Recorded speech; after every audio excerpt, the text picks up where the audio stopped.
If you're concerned about retaining your workforce, stay till the end of this video because I'm going to give you some tips about something that not every organization does well to keep people. This is Kathy Perry, corporate energy expert, and stay to the end. Go ahead and subscribe to the channel to get lots of tips, tools, and tactics for senior living professionals.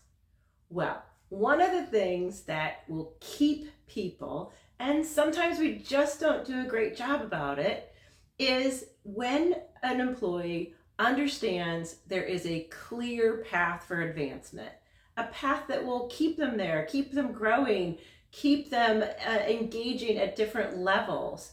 Is your organization doing that? Are you doing that personally on a daily basis? Well, today I'm going to give you a few tips about how you can start doing that, even small little steps that will encourage and help your team understand that there are ways that they can grow within your organization. So I've got 5 tips for you as a director, as a manager, whatever your role, that you can start doing now. And if you're watching this from a higher perspective organizationally, I hope you go ahead and employ some of these things right away and make them a standard.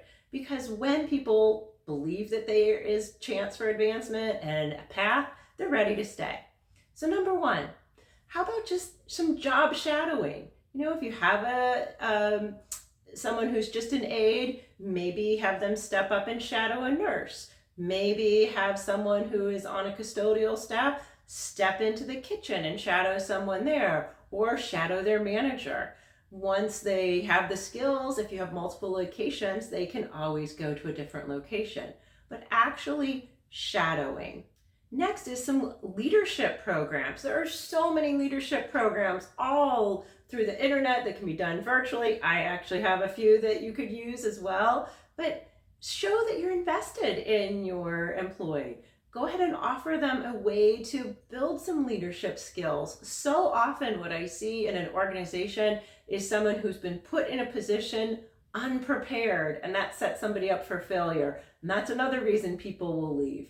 But as you begin to develop your staff and employees, they will have new skills and be able to take on bigger challenges. Number 3, along with that, developing leadership skills, why not offer a learning stipend? Give them some money. Maybe they want to do continuing education. Maybe they want to get a degree. Maybe they want to get a certification.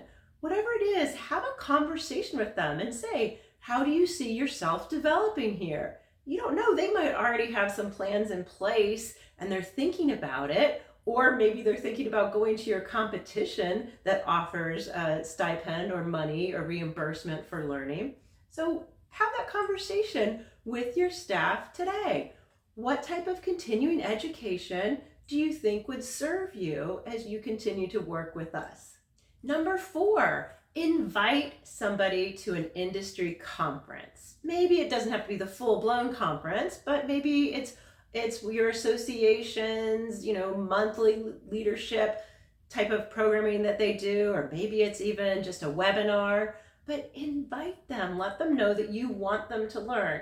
Now, I speak at a lot of association conferences, and I see people who are there for the first time, and they are so excited, and they're taking notes, and they're absorbing all the information, and you can tell that they really have an appreciation for being there. Not only are they learning, but it's also often a time away from the location and community, so they get to bond with others. So really, sometimes it doesn't have to be the full-blown conference, but associations often offer all kinds of learning platforms, whether it be virtual, live. So consider that. Consider that your employee is important enough to attend something outside of your community to learn and grow.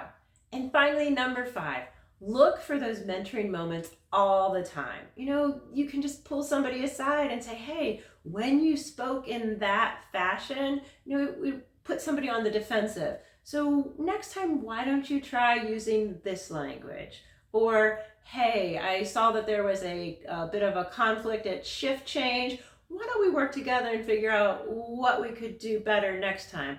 Or why don't you come along and watch me while I handle this situation with a resident's family? I'd like you to see how that happens.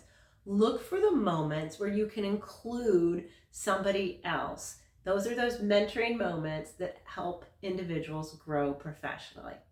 So I hope these tips, tools, and tactics gave you a little insight, a little help on how you may personally be developing your team, or from an organizational standpoint, maybe putting some best practices in place. Please feel free to subscribe. If you want to go a little deeper with me, I'm always happy to hop on a strategy call. You can find all that information in the links below the video. Thanks so much for watching. This is Kathy Perry, Corporate Energy Expert.